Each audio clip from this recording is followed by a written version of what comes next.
sa ating lahat. Ito po si Shark Rider at ang mga kahulugan ng inyong panaginip. Sana po, i-subscribe po ninyo ako para anytime na may mahatid po ako sa inyong mensahe tungkol sa inyong panaginip, mabasa, makita at marinig ninyo. Pero kung kayo ay hindi interesado nito, huwag na lang po kayong magpatuloy na pakinggan ang aking mga mungkahi. At yung mga interesado naman po, please, pakisubscribe po ninyo itong channel ko, Shark Rider. Ang panaginip ay gabay lamang sa ating buhay araw-araw. Ang panaginip ay salamin sa ating emosyon, mental at pisikal. Nagpahiwatig ito para ating mapaghandaan kung ano ang pangyayari sa hinarap. Laging tandaan natin na ang interpretasyong ito tungkol sa inyong panaginip ay pawang gabay lamang at nasa Diyos pa rin ang tanging daan sa ikabubuti sa ating buhay. Hanggang humihinga pa tayo dito sa ating mundo at tayo pa rin ang makapagdesisyon kung paano natin dadalhin ang ating sarili sa ating patutunguhan. Ang tatalakayin ko ngayong araw na ito ay tungkol sa kambing sa inyong mga panaginip.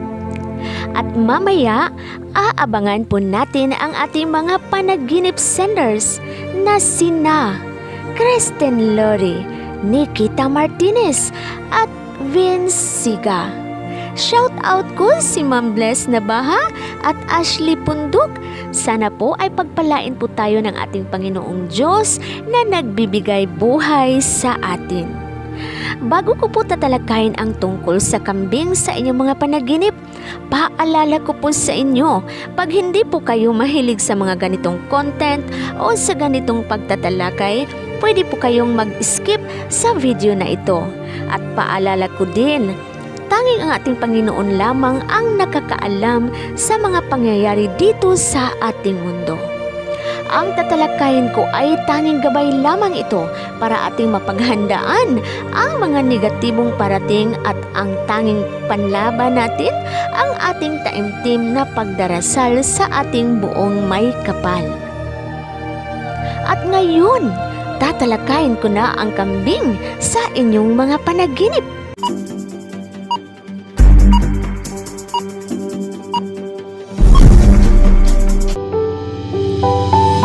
Pag sa iyong panaginip, nakikita mo ang mga itim na mga kambing o itim na kambing sa inyong panaginip. Indikasyon ito sa problema tungkol sa pinansyal. Indikasyon din ito sa pagkalugi sa inyong negosyo, kagipitan sa pera. Pag sa iyong panaginip naman, nakikita mo ang puting kambing o mga puting kambing. Indikasyon ito na may parating na kasaganahan sa iyong buhay o kasaganahan sa inyong pamilya. Pag pinatay mo ang kambing sa iyong panaginip, ito'y tumutukoy na mangingiba kang bansa o promosyon sa trabaho o lilipat ka ng tirahan. Pag karni ng kambing ang nakikita mo sa iyong panaginip, tumutukoy ito sa kasayahan, party, pagdiriwang, tagumpay. Pag nakita mo ang kambing na nasa damuhan o kaya'y nasa farm, tungkol ito sa kasaganahan at patuloy na biyaya ang parating sa inyo. Pag nakikita mo ang ihawan ng kambing at nagdurusa ang mga kambing doon o sa iyong panaginip, duguan ito sa iyong panaginip. Indikasyon ito sa sakit tungkol sa kahirapan at kawalan ng hanap buhay. Payo ko lamang na kung may mga panaginip kayong masama, magdasal kayo ng taimtim sa ating Panginoong Diyos na nagbibigay buhay sa atin at nagligtas sa ating mga kasalanan. Para ang mga negatibo ay maging positibo na parating sa inyong buhay. At ngayon, babasahin ko na ang panaginip ng ating mga senders. Ang una ay si Kristen Lori. magtanong lang po kung meron po ibig sabihin yung napanaginipan ko. Lumipat daw po ako o lumipat daw po kami ng bahay sa panaginip ko. Kasama ko pong asawa ko. Biglang may nakita po akong ahas, gumagapang po, palapit sa amin. Umakyat ako ng kama.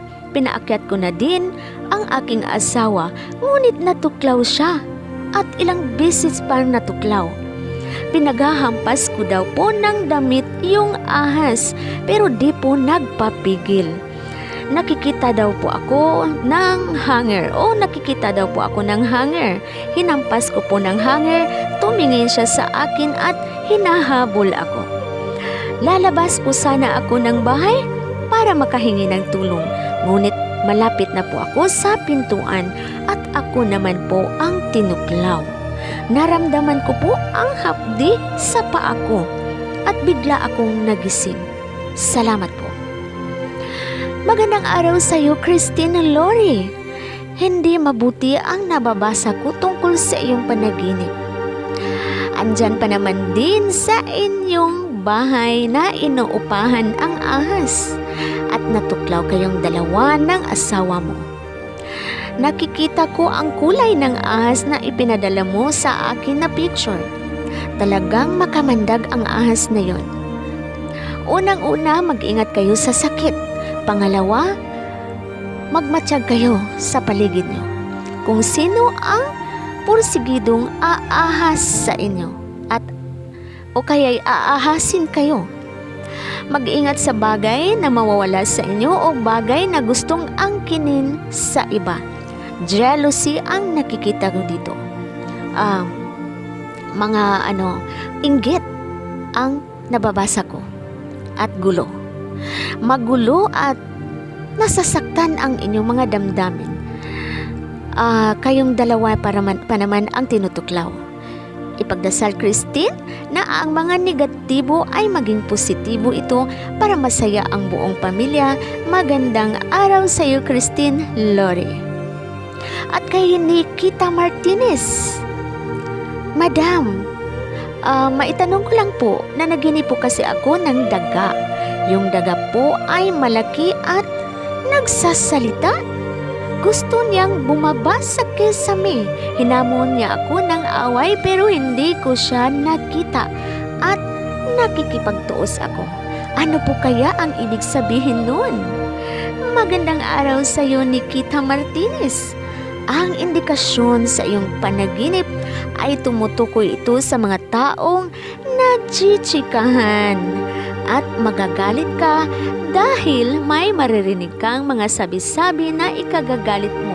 Gusto mo itong girahin o sugurin ang mga naninira sa iyo. Payo ko lamang sa iyo, Nikita, kumalma ka para hindi tuluyang umiinit ang iyong puso at dugo. Laging lang kalmado para makapag-isip ng mabuti kung ano ang dapat na solusyon sa mga taong nangangailam sa ating buhay o nangangailam sa iyong buhay at nangungontrabida sa iyo.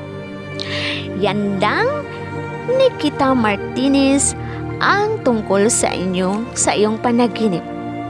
At kay Vinciga, napanaginipan ko po yung mama ko. Kasalukuyan po akong buntis, binigyan po ako ng warning. Sabi niya na may 2 ibong itim ang nakabantay sa akin. Sa sumusunod po na gabi ay nanaginip naman ako na nanganganak po ako ng batang lalaki. Nang biglang naglilipad ang 2 itim na ibon sa bata at biglang nawala ang bata. Ano po kaya ibig sabihin nun? Sana masagot po. Ito'y gumagambala sa isipan ko. Salamat po.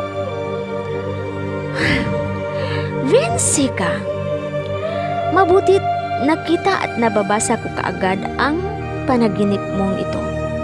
Hindi na ako magpaligoy-ligoy pa dahil masamang pangitain ito. At may nag-aabang na mga hindi kauri natin o masamang espiritu sa binubuntis mo. Masamang pangitain. At ayaw kong magsalita ng patapos o masamang makipagsalaysay sa'yo dahil hindi naman ako Diyos. Paalala ko lang sa'yo na kailangang sugpuin mo ito. Kunting payo ko, kumuha ka ng asin at ilagay mo sa tilang itim. Kung may bulsa ang damit, lagay mo sa bulsa at 7 pusporo, kahit ulo naman lang nito. At ang mabisang gabay sa atin ay magdarasal araw-araw sa ating Panginoong may kapal na walang mangyayari sa inyong dalawa na hindi mabuti. Taimtim na panalangin araw-araw, Vince, at tawagin mo rin ang anghel na naging protektor at puputol sa sungay ng mga masasamang espiritu. Ipagdasal mo sa ating Panginoon na mabuti ang inyong kalagayan dalawa sa iyong anak at mabuti lang ang iyong pagpanganak. Ito po si Shark Rider. Magandang araw. Huwag natin kalimutan, muli, magandang araw sa atin at sana patnubayan tayo ng ating buong may kapal sa kabutihan, walang kapahamakan at kapayapaan. Kaya follow my page, mga kahulugan ng inyong mga panaginip at nunal. Comment na sa inyong mga panaginip. Subscribe my channel, Shark Rider, at kahulugan ng inyong mga panaginip. Magandang araw po sa inyong lahat. Salamat!